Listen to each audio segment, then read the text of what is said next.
Dengan adanya exit poll dari luar negeri ini, dari saudara-saudara kita yang sudah lebih dulu mencoblos di sana, kita akhirnya bisa melihat gitu, bahwa data-data survei yang ada hari ini itu terbantahkan semua. Sehingga wajar kalau Pak Andika beberapa hari yang lalu saya dengar itu masih optimis untuk bisa memenangkan Ganjar Mahfud ini satu putaran, termasuk Andi Wijayanto dan yang lain-lain gitu. Sehingga mereka fokus sekali untuk 14 Februari ini untuk memenangkan Pak Ganjar Mahfud secara langsung. Jadi ya supaya ini menjadi satu pelajaran demokrasi di Indonesia, bahwa yang namanya pelanggar itu tidak punya tempat di hati kita. Ya karena kalau kita ngelihat pasangan sebelah, misalkan satunya pelanggar HAM, satunya pelanggar konstitusi itu mau dipilih dari sisi mananya? Nggak ada gitu. Dari sisi karakter keislaman, keagamaan juga nggak ada. Jadi ya inilah mungkin yang membuat dari Ibu Megawati, Pak Andika, Andi Wijayanto, Pak Asa dan sebagainya itu masih optimis sekali Pak Ganjar Mahfud bisa menang satu putaran, dan itu bisa tergambarkan dari suara-suara di luar negeri. Karena dari sini kita juga melihat gaya militansi orang-orang yang tidak peduli dengan intimidasi masyarakat kita yang begitu berani, seperti yang terjadi di Malaysia gitu ya. Mau nyoblos mereka langsung salam dua jari, yel-yel dulu sebelum mencoblosan. itu menunjukkan militansi yang luar biasa ya. Mungkin karena di Malaysia itu banyak sekali pekerja, dan kemudian beberapa banyak orang juga pekerja dari Madura dan wilayah Jawa Timur yang memang mayoritasnya adalah kelompok-kelompok Madura Raya atau wilayah-wilayah tapal kuda seperti Banyuwangi, Jember, Situbondo, Bondowoso dan sebagainya gitu ya. Jadi ya wajar kalau di Malaysia itu antusias sekali mereka itu untuk mendukung Ganjar dan Pak Mahfud. Oke, kembali lagi di channel MD 2045. Salam inspirasi, salam NKRI, harga mati. Jadi, teman-teman mungkin sudah mendengarkan sedikit edukasi dari saudara kita, ahli puraman tentang Ganjar dan hasil survei.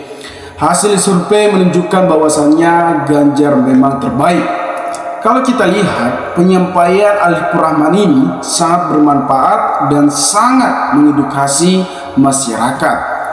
Ganjar adalah mantan gubernur Jawa Tengah.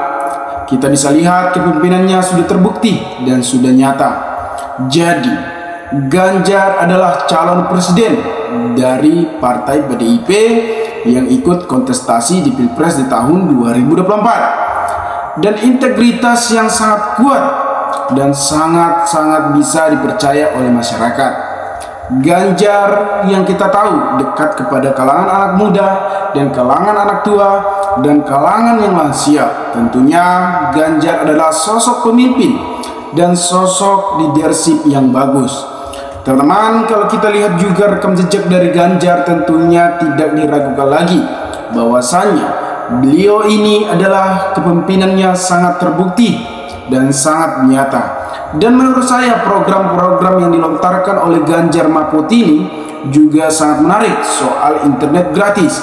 Tentunya internet gratis ini sangat banyak manfaatnya, sangat bisa dimanfaatkan oleh anak sekolah, anak-anak muda. Tentunya mereka bisa mengakses informasi yang bermanfaat dan bisa juga belajar dari internet gratis.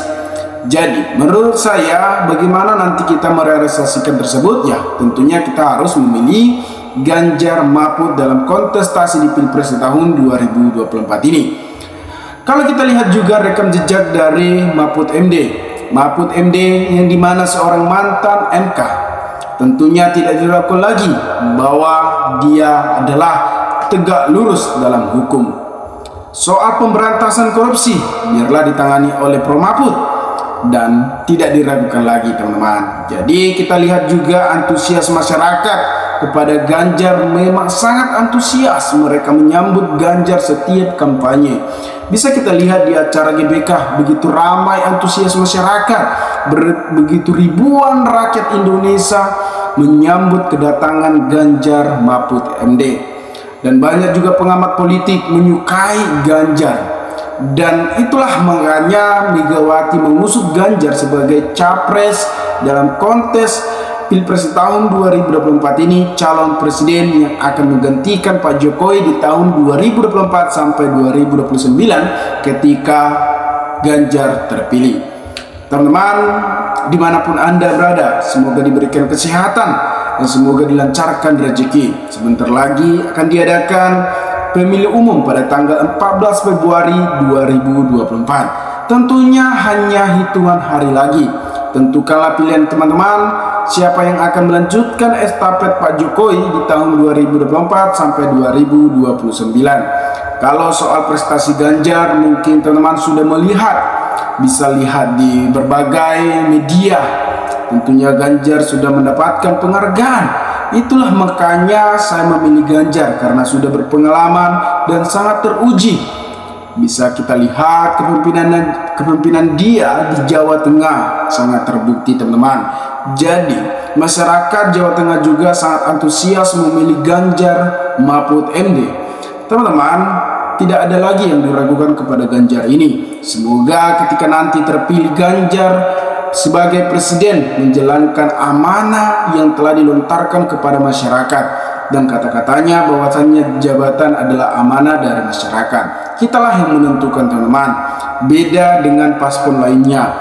Inilah yang kusukai, bahwasannya dengan konsistennya perkataan Ganjar, dia mungkin ada isu-isu bahwasannya Ganjar pernah juga diusut dari partai PAN, Partai Demokrat, partai lain, PSI, tapi Ganjar menolak tawaran tersebut karena dia tegak lurus kepada Megawati atau partai PDIP Perjuangan. Jadi inilah salah satunya mengapa saya memilih Ganjar Pranowo, karena fisiknya, powernya sangat kuat dan mampu untuk belusukan berbagai masyarakat, berbagai daerah terpencil. Jadi inilah pemimpin yang menurut saya bagus, karena dekat juga kepada masyarakat dan pro kepada masyarakat dan juga mengayomi masyarakat.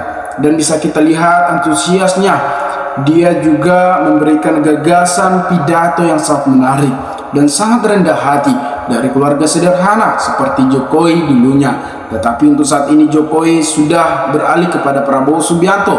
Itulah kekecewaan masyarakat melihat ketidaknetralan Pak Jokowi saat ini. Tentunya teman-teman mungkin sudah melihat ketidaknetralan Pak Jokowi saat ini. Padahal dulunya Jokowi memuji-muji Ganjar agar Ganjar bisa calon sebagai presiden di tahun 2024 ini. Inilah beralih berapa menit, berapa sejam, berapa 30 hari, tetap langsung berubahlah. Jokowi telah mendukung Prabowo Subianto karena adanya Gibran sebagai wakil dari Prabowo Subianto. Isu-isu dulunya memang Prabowo pernah menawarkan Ganjar sebagai cawapresnya, sebagai cawapres bukan jadi capres, tetapi Ganjar menolak tawaran tersebut. Apakah ini akan menjadi salah satu momen yang sangat menarik ketika nanti terpilih Ganjar sebagai Presiden Republik Indonesia? Kita menunggu-nunggukan momen tersebut, dan apa yang kita lihat sekarang dan apa yang kita perjuangkan sekarang. Karena kalau misalnya paslon nomor 2 kan sudah sering pelanggaran dan hak asasi manusia, dan Gibran juga pelanggaran kode etik di MK, tentunya itulah membuat keraguan masyarakat tidak memilih mereka. Jadi saya pun ragu dengan memilih Prabowo Gibran. Bukannya Prabowo tidak jernih, bukannya nggak pintar, tetapi kalau kita lihat rekam jejaknya, betapa buruknya rekam jejak dari Prabowo Subianto, karena dia juga dipecat dari instansi TNI. Itu salah satu menjadi acuan dari saya ketika dia sudah terpecat dengan tidak hormat atau tidaknya. Mungkin teman-teman sudah mengetahui lah apa alasannya Prabowo Subianto dipecat dari instansi ketNI-an. Jadi itulah makanya saya tidak memilih Prabowo Gibran. Coba misalnya Gibran bersabar untuk 5 tahun ke depannya, mungkin saya memilih Gibran, karena Gibran inilah sosok pemuda. Tetapi kalau kita lihat tingkah laku Gibran saat ini yang sombong dan angkuh dan arogan, tentunya kita sebagai rakyat Indonesia juga tidak suka dengan orang-orang yang sombong dan orang-orang yang arogan. Kita adalah memilih pemimpin yang patut taat aturan dan beradab dan konsisten dengan perkataan dan memiliki integritas yang sangat kuat. Nah, teman-teman, dimanapun Anda berada, semoga diberikan apa yang terbaik. Semoga kita doakan saja pemimpin, dilahirkan pemimpin yang memang menjalankan amanah dan orang yang memang mementingkan rakyatnya, bukan mementingkan kepribadiannya sendiri. Teman-teman, dimanapun Anda berada, maka berikanlah tanggapan teman-teman di kolom komentar agar kita bisa saling tukar pikiran satu antara lain. Salam inspirasi, salam NKRI MD 2045 melaporkan.